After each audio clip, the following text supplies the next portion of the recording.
ومن ثمرات النخيل والأعناب تتخذون منه سكرا ورزقا حسنا إن في ذلك لآية لقوم يعقلون.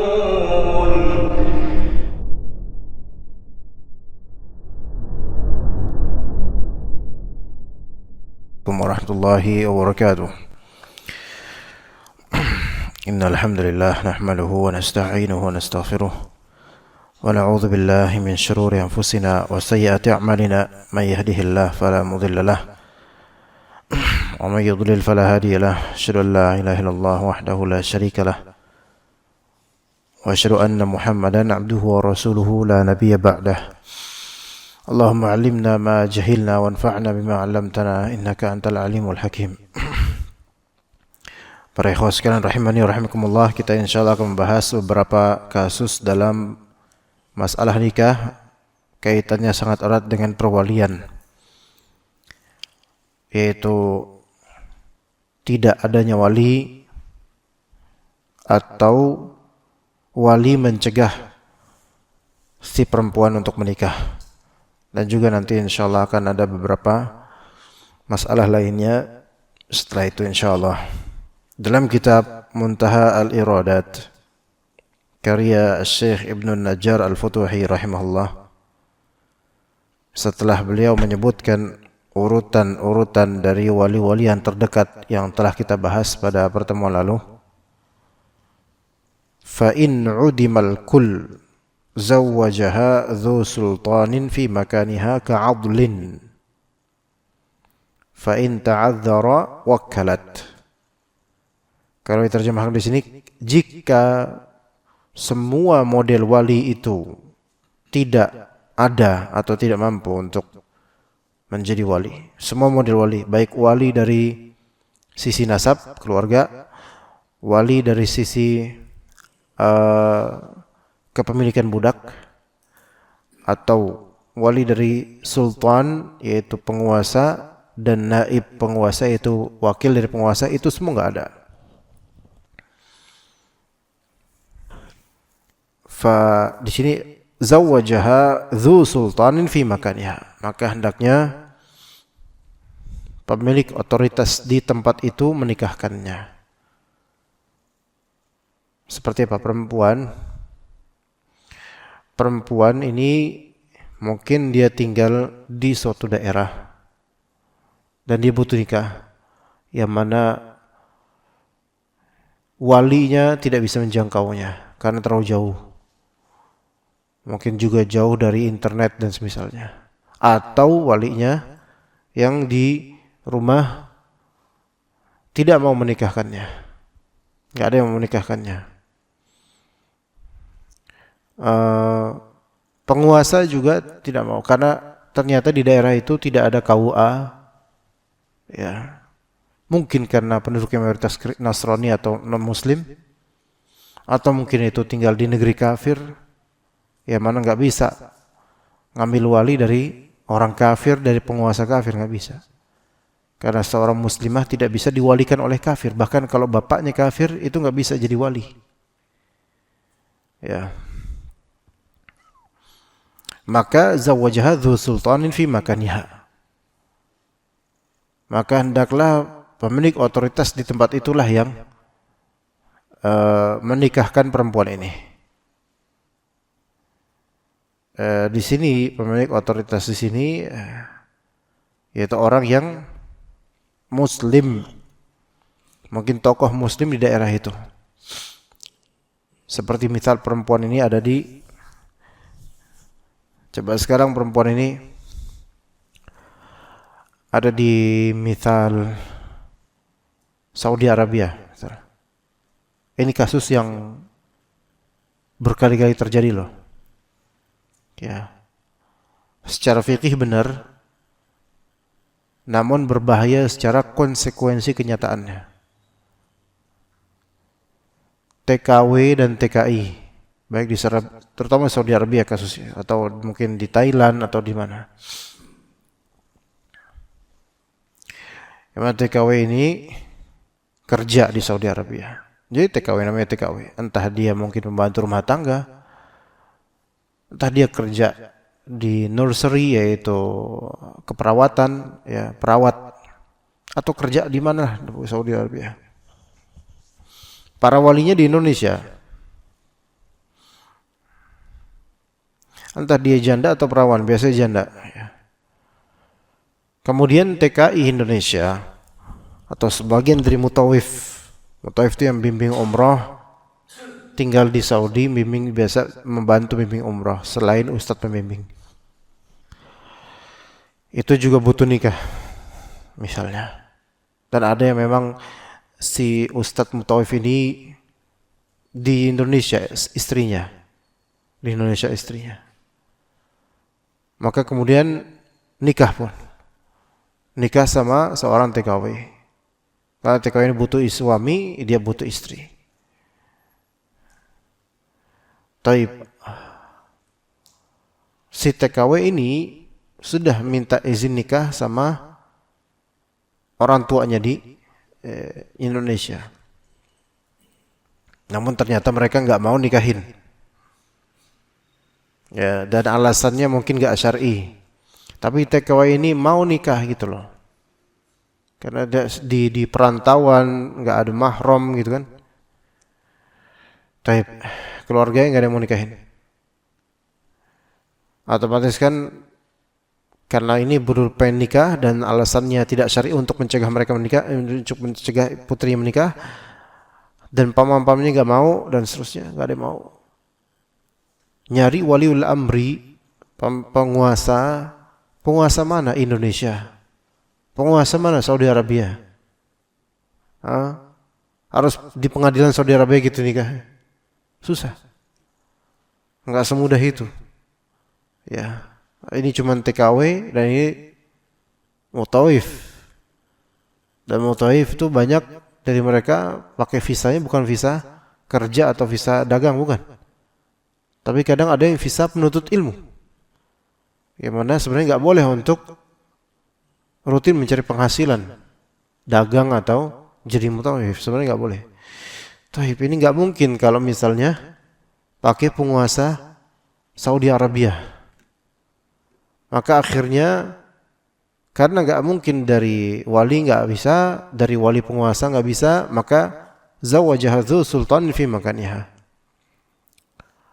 Maka pemilik otoritas di daerah itulah yang menikahkannya, yaitu seperti ustaz yang populer di Saudi Arabia atau syekh yang di sana yang bukan bagian resmi dari pemerintah.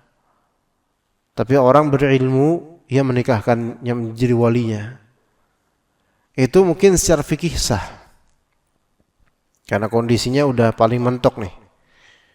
Ya, tapi kasus-kasus yang terjadi ikhwan, bahwasanya ini akan bermasalah. Bermasalahnya mungkin bukan di fikihnya, bukan di akadnya. Melainkan bermasalah di tanggung jawabnya ya. Kemudian desas-desusnya dan rumor iya. Kemudian belum kekesalan dari keluarganya perempuan. Itu banyak akan menghadapi tantangan-tantangan, makanya cerita-ceritanya adalah kebanyakan itu bubar. Rata-rata bubar. Entah si suaminya ini kabur atau enggak mau tanggung jawab lagi. Atau udah bosan karena suka gali lubang tutup lubang. Ya, lepas ganti gitu. Ya. Dan dunia keTKW-an itu dalam masalah ini cukup kompleks dan cukup berat itu terjadi. Walaupun cerita ini tidak layak diangkat ke publik, tetapi inilah kehidupan gitu di luar negeri sana bagi para pekerja. Ya. Secara fikih mungkin sah. Namun secara konsekuensi ya banyak yang terjadi dari kesulitan-kesulitan. Taib. Dikatakan di sini ka'adlin. Hukum ini berlaku yaitu orang yang mau nikah, perempuan yang menikah, walinya nggak ada yang mau nikahin, kemudian penguasa juga nggak memungkinkan untuk menikahkan, maka ya udah pakai orang yang terpandang di daerah itu, di daerah tempat dia tinggal, itu bisa. Maka ini ka'adlin, seperti adl. Seperti al-adl. Al-adl itu apa? Al-adl secara bahasa di sini makna al-imtina' min tazwijiha, yaitu pencegahan untuk menikahkannya. Adl artinya mencegah. Mencegah putrinya untuk menikah. Nah, di sini kita bahas di sesi ini kasus adl namanya. Ini adl, kasus yang sebenarnya banyak terjadi di Indonesia. Hanya karena banyak orang nggak tahu fikihnya, maka keluarga biasanya nggak tahu harus gimana. Adl yaitu habs, memenjarakan, mencegah, atau doqa yaitu menyempitkan urusan. Para ulama, para fuqaha, para ahli fiqih mereka menggunakan istilah adl fin nikah. Itu maknanya man'u tazwij, yaitu mencegah untuk menikah, melarang untuk menikah. Ibnu Qudamah dalam Al-Mughni beliau mengatakan makna dari al-adl adalah man'ul mar'ati min at-tazwiji bikuf'iha idza talabat dzalika wa raghiba kullu wahidin minhuma fi sahibih.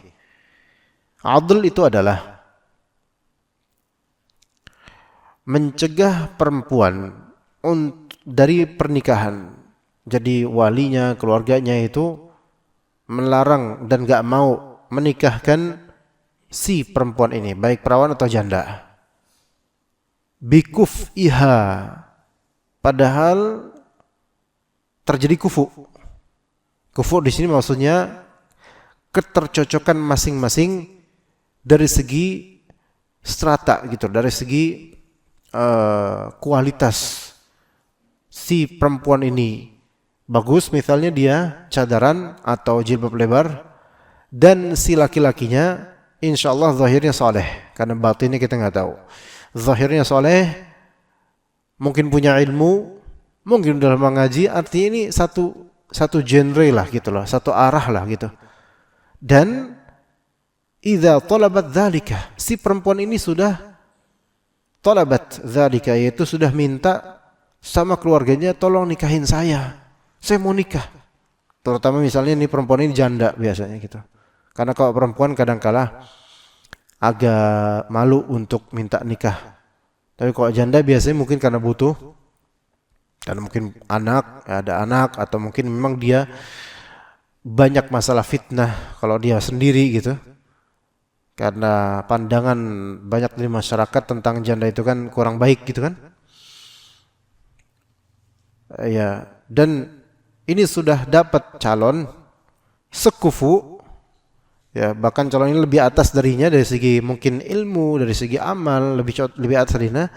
Dan perempuan ini talabat dzalika, sudah minta sama keluarganya, wa raghiba kullu wahidin minhuma fi sahibi, dan masing-masing udah merasa cocok, udah merasa suka, pengen nikah lakinya apa perempuannya ini.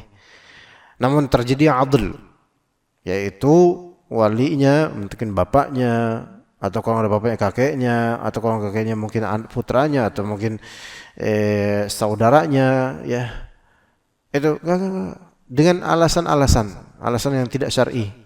Maka ini namanya adl, dan ini pelanggaran. Ya, ini pelanggaran. Ini makna adl yang pertama, kasus adl yang pertama, dan ini banyak di Indonesia, jemaah. Karena kebodohan. Pertama itu, atau karena gengsi keluarga. Ya. Karena kebodohan atau karena gengsi keluarga. Ada juga mungkin karena apa? Tinjauan maslahat madarat. Secara syar'i itu ada. Kalau itu insya Allah nggak apa-apa. Tapi karena kebodohan itu lebih banyak. Kebodohan di sini apa? Kebodohan akan hukum bahwa ini nggak boleh. Makanya kita para bapak ini yang punya putri, punya adik perempuan, punya kakak perempuan, yang mungkin belum menikah dan seterusnya, dan kita adalah akan menjadi walinya, misalnya kalau dia mau nikah, itu perlu fikih, jangan cuman yang penting gua cowok, yang penting gua wali, tapi nggak ngerti. Dia tuh juga harus meninjau bahwasanya ini perempuan punya hak, apalagi kok dia janda gitu loh. Karena janda itu lebih berhak untuk dirinya dibandingkan walinya. Gitu.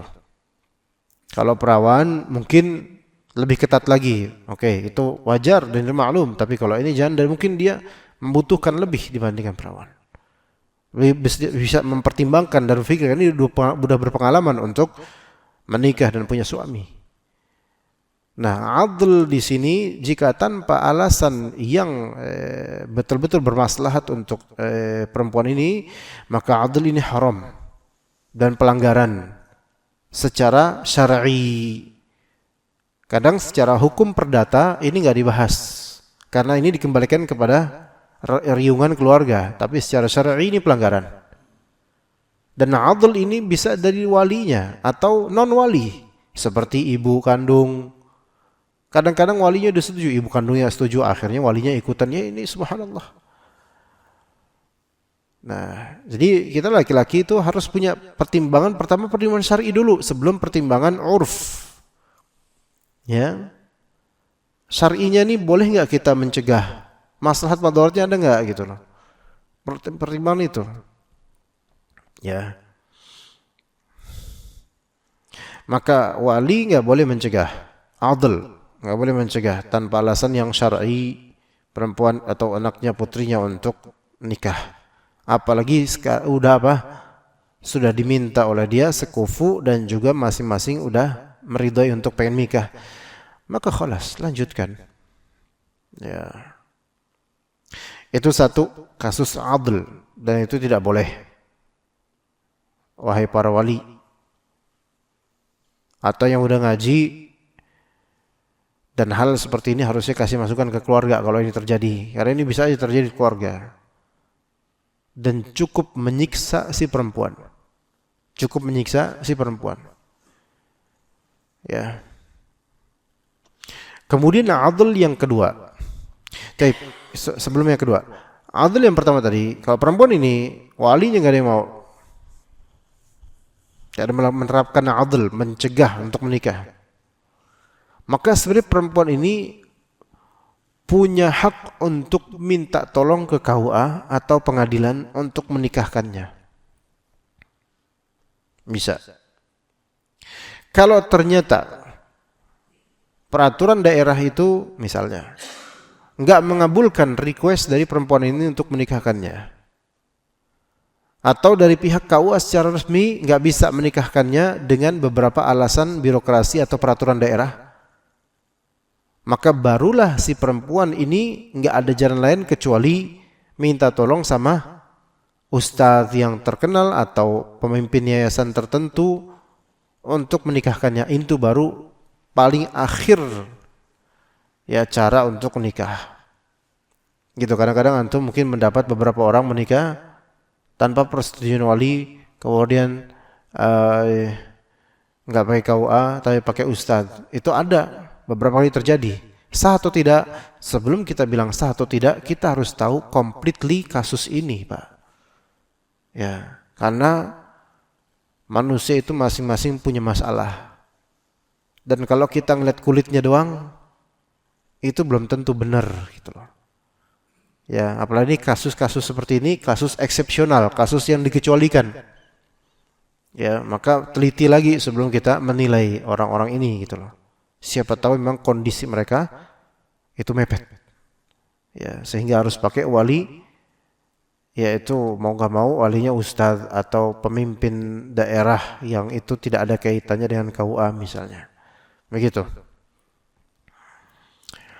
Taib, kemudian adl yang kedua, pencegahan yang kedua, yaitu al-idrar bizaujah. Adl yang kedua maknanya adalah memberikan efek buruk atau madarat kepada istri. Nah, ini ada kasus lagi. Sengaja memberikan efek buruk kepada istri. Ya. Anda jelaskan kasusnya gini. Si istri ini sebenarnya udah nggak betah sama suaminya. Ya, istri sudah tidak mau sama suaminya misalnya. Suaminya juga udah nggak mau sama istri ini gitu loh. Ya. Cuman suami ini sengaja nggak mau menceraikan. Bahkan semakin menyempitkan urusan istrinya agar istrinya gugat cerai. Karena gugat cerai itu ada syarat, yaitu pengembalian sebagian mahar atau harta pada suaminya. Bisa paham nggak sini? Jadi suaminya tuh udah nggak suka sama istrinya, istrinya juga udah nggak betah sama suaminya, tapi suaminya nggak mau menjatuhkan cerai, nggak mau mentalak. Biarin, saya bakal persulit itu istri sampai dialah yang menerapkan khulu atau gugat cerai, sehingga saya dapat harta dari gugat cerai dia. Paham nggak di sini Pak? Bisa dipahami? Kurang paham? Ini kasus yang eksepsional ya, tapi sangat bisa terjadi. Ya, sangat bisa terjadi. Gini, ada kan namanya khulu'. Khulu' itu gugat cerai. Gugat cerai itu kalau bukan dengan konspirasi seperti ini bisa sah dengan adanya mahar yang dikasih balik setengah lah minimal, atau mungkin harta lain kalau maharnya nggak ada. Faham di sini? Itu namanya khulu'. Gugat cerai yaitu perempuan menggugat suaminya. Ya, perempuan pengen pisah sama suaminya. Gitu loh. Mungkin entah ya, banyak hal faktor gugat cerai kan banyak. Nah, maka di sini suami nggak mau menceraikan. Gini, sama-sama udah empat satu sama lain. Kadang di kalangan artis, di kalangan orang kaya tuh kayak gitu. Ya. Tahu istrinya ini punya harta. Dia nggak suka sama istrinya, so istrinya nggak suka sama dia. Maka dia pun, si suami ini mempertahankan pernikahan. Bukan karena pengen beribadah, bukan. Kalau kita mempertahankan pernikahan walaupun prahara, rumah tangga, kemelut rumah tangga kita pertahankan, itu karena sayang, karena memandang ini anak nanti gimana, atau karena semua akan bisa berubah dengan baik. Itu alhamdulillah. Kalau itu mempertahankan yang syar'i, dan memang harusnya begitu suami. Tapi dia masih mempertahankan ini bukan karena alasan itu, melainkan karena menunggu istri ini supaya menggugat cerai dia. Akhirnya dilakukan apa? Wa dharraha bid-darbi wat-tadyiqi 'alaiha. Misalnya, si suami ini memberikan madarat pada istrinya dengan memukul misalnya, atau menyempitkan hidupnya dengan kalimat-kalimat, atau mana'ahu huquqaha minan nafaqati wal qasmi, atau mencegah hak-haknya dari nafkah, nggak mau nafkahin supaya makin kesel itu istri sehingga gugat cerai, atau mencegah hak-hak istri ini dari qasam. Qasam itu pembagian malam atau pembagian jatah dalam poligami, itu qasam. Ya, misal si suami ini punya istri pertama, istri kedua, ya. Atau anggap 4 istri biar komplit, biar enak ya. 4 istri. Suami ini punya 4 istri. Dia empet sama istri keempat misalnya. Ya, tapi istri keempat ini punya perusahaan apa gitu. Berarti kaya nih istri keempat nih. Si istri keempat udah kesel sama si suami juga sebenarnya udah nggak cinta sama istri keempat, kok bisa cari yang lain lah gitu.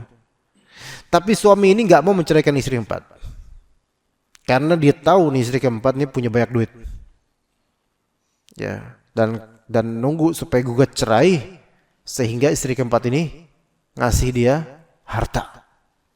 Jadi alhamdulillah misalnya, lu gue lepas dan gue dapat duit, gitu, ya. Dan supaya si suami ini, supaya ini terjadi, maksud gue cerai, Si suami ini mengupayakan supaya makin kesel tuh istri dengan cara memukulnya mungkin, atau menyempitkan hidupnya, atau jatah rizkinya nggak dikasih, atau jatah kalau jatah rezeki dia udah kaya mungkin nggak gitu, atau jatah malam, jatah giliran poligami, giliran itu nggak dapat. Jadi suami ini ngider di pertama, kedua, ketiga, gitu. Yang keempat enggak. Ini zalim. Maka si perempuan ini makin kesel kan? Makin kesel. Supaya apa? Ini perempuan akhirnya mengajukan file gugat cerai dan memberikan iwat namanya. Karena gugat cerai itu harus ada iwat, yaitu timbal balik dari perempuan kepada suaminya supaya gugat cerai, yaitu timbal balik berupa harta, baik mahar lamanya atau mungkin kalau mungkin harta lain. Nah, maka kata para ulama, khulu' seperti ini batil. Gugat cerai seperti ini batil dan iwatnya mardud, yaitu timbal balik harta tersebut tertolak secara syar'i. Karena apa? Karena ini kezaliman suami. Suami sengaja melakukan ini supaya dapat harta saja. Maka suami mencegah dirinya untuk mentalak demi dapat duit dari hasil gugat cerai, maka ini merupakan adl versi kedua. Adl versi kedua, dan asalnya yang seperti ini semua adalah haram. Asalnya adalah haram. Sebagaimana kata Allah Azza wa Jalla, "Fala ta'dhuluhunna an yankihna azwajahun," atau juga dalam ayat, "Wala ta'dhuluhunna litadhhabu bi ba'di ma ataitumuhun." Jadi ada dua versi ayat. Sebagai dua versi kasus tadi. Kasus yang pertama kan tentang perempuan yang mau nikah tapi enggak bisa-bisa gara-gara walinya itu mencegah. Itu ada di surat Al-Baqarah 232. "Fala ta'dhuluhunna an yankihna azwajahun." Janganlah kalian mencegah perempuan-perempuan ini untuk menikah dengan suami-suami mereka. Kemudian kasus kedua yang barusan tentang perempuan yang dizalimi oleh suaminya dengan tidak ditalak dan sama-sama udah kesal satu sama lain tapi ditunda, nggak mau ditalak karena suami ini pengen dapat iwat dari khulu', pengen dapat timbal balik harta dari khulu', maka itu ada di surat An-Nisa ayat 19. "Wala ta'dhuluhunna litadhhabu bi ba'di ma ataitumuhunna." Janganlah kalian mencegah perempuan-perempuan ini dari lepas dari kalian hanya kalian demi mendapatkan sebagian dari mahar yang telah kalian berikan. Dulu mungkin maharnya itu emas 1 bongkah misalnya. Jadi dia udah kesel sama istrinya udah nggak mau sama dia, tapi dia masih pengen mendapatkan separuh dari bongkahan emas itu misalnya. Maka jangan melakukan itu. Hanya saja dikecualikan dalam surat An-Nisa 19 ini, illa ayatina bi fahishatin mubayyinah. Wahai para suami, janganlah kalian mencegah istri-istri kalian dan lepas dari kalian dengan menunda talak, menunda cerai, dan kalian menyempitkan hidupnya kemudian sampai dia gugat cerai dan kalian dapat harta. Jangan lakukan itu. Jangan selicik itu. Kecuali illa ayatina bi fahishatin mubayyinah. Kecuali jika perempuan ini ternyata melakukan apa? Melakukan perzinahan. Melakukan perzinahan gitu. Ya. Gimana melakukan perzinahan? Subhanallah. Jadi suami ini tahu istrinya melakukan perzinahan. Jadi kembali. Suaminya tahu bahwa istrinya ini melakukan perzinahan. Ya. Kesel dong suaminya. Ya, maka suaminya nggak mau menceraikan. Padahal udah nggak mau lagi menjimanya, nggak mau, bahkan ngelihatnya aja udah kesel gitu. Maka ditunda, nggak mau menceraikan. Dan disempitkan hidupnya. Ya. Nafkah dikurangin dan seterusnya. Karena kesel ini karena si istri ini melakukan perzinahan yang dia tahu itu perzinahan betul-betul, dan perzinahan bifahishatin mubayyinah, Itu perzinahan yang memang jelas ini perzinahan gitu. Perzinahan beneran gitu, offline beneran. Maka ini suami boleh untuk menunda talak. Demi apa? Supaya dia aja yang gugat cerai saya. Biar dia yang gugat cerai saya. Sehingga saya dapat sebagian dari mahar saya. Kenapa? Karena hak saya. Karena dia telah menyakiti saya dengan perzinahan dia. Nah, yang seperti ini boleh dalam ayat. Itu boleh. Yang seperti ini boleh. Jadi kadang-kadang misal saja. Misal ada tetangga yang na'udzubillah min dzalik, istrinya berzina. Kita tahu misalnya. Kita bilang ke suaminya, "Ya Allah, Pak, masih dipertahanin istri kayak gitu, Pak." Kata suaminya, kata bapaknya, "Saya itu pertahanan bukan karena saya masih cinta sama dia. Bukan karena saya mempertahankan kehidupan rumah tangga ini, bukan. Saya pengen mahar saya balik. Gak terima saya, istri saya kayak gitu. Biar dia aja gugat cerai, terus kasih saya harta tersebut. Mahar saya yang dulu saya kasih. Gak terima saya, mahar saya pengen saya balikin. Pengen balikin ke saya." Nah yang seperti ini boleh.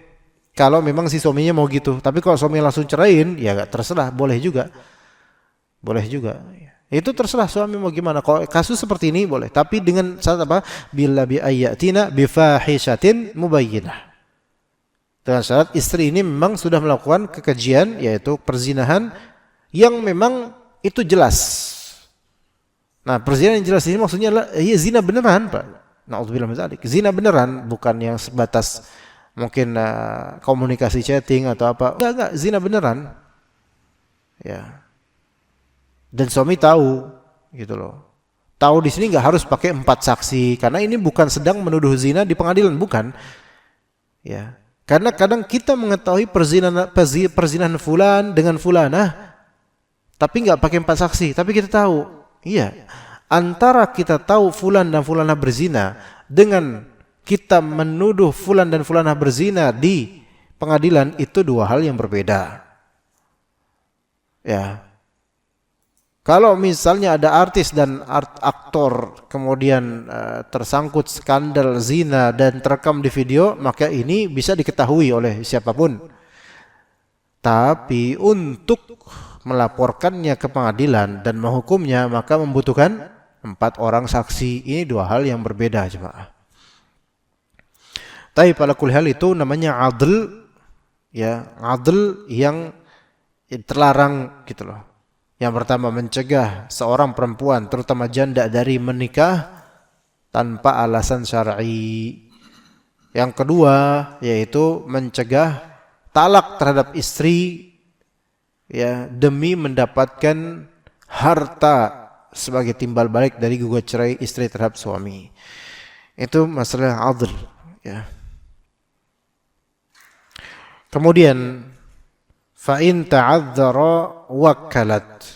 Kalau misalnya tidak ada lagi penguasa daerah atau ustadz setempat yang bisa menjadi wali, maka wakalat, maka di sini ya udah perempuan ini mencari wakil lainnya, minta sama seseorang untuk betul-betul menjadi walinya, yaitu wakalat adlan, yaitu seorang laki-laki yang adil, seorang laki-laki yang thiqah, terpercaya di tempat tersebut, ya. Taib. Kemudian berikutnya dikatakan